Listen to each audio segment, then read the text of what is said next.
കാലിക്കറ്റ് സർവകലാശാലയിലെ അസിസ്റ്റന്റ് നിയമനത്തിൽ കോടികളുടെ അഴിമതി നടന്നതായി ആക്ഷേപം. എഴുത്ത് പരീക്ഷയിലെ മാർക്കിനെ അട്ടിമറിച്ച് അഭിമുഖത്തിൽ പണം വാങ്ങി മാർക്ക് നൽകി തട്ടിപ്പ് നടത്തിയെന്നാണ് ഉദ്യോഗാർത്ഥികളുടെ ആരോപണം. മുൻ VC ഒപ്പുവെക്കാതിരുന്ന ഫയലാണ് സിൻഡിക്കേറ്റ് തീരുമാനപ്രകാരം ഇപ്പോൾ നടപ്പാക്കിയത്. റാങ്ക് ലിസ്റ്റ് പുറത്തുവിട്ട് പിറ്റേ ദിവസം തന്നെ നിയമനം നടത്തിയതും ഏറെ ദുരൂഹത ഉണർത്തുന്നുണ്ട്. കാലിക്കറ്റ് സർവകലാശാല അസിസ്റ്റന്റ് നിയമനത്തെ ചൊല്ലിയാണ് വ്യാപകമായ അഴിമതി ആരോപണം ഉയർന്നിരിക്കുന്നത്.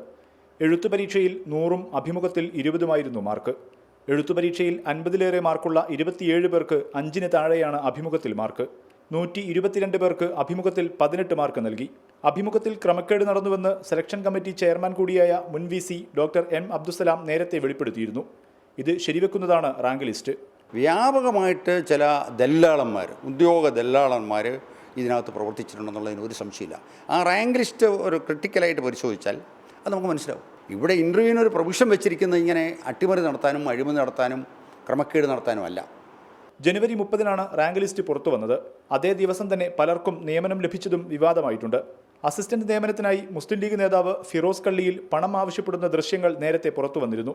ഇതേ തുടർന്ന് ഫിറോസിന് തേഞ്ഞിപ്പലം ഗ്രാമപഞ്ചായത്ത് പ്രസിഡന്റ് സ്ഥാനം രാജിവെക്കേണ്ടി വരികയും ചെയ്തിരുന്നു. നിയമനത്തിലെ ക്രമക്കേട് ആരോപിച്ച് ഉദ്യോഗാർത്ഥികൾ കോടതിയെ സമീപിച്ചിട്ടുണ്ട്. റിപ്പോർട്ടർ, കോഴിക്കോട്.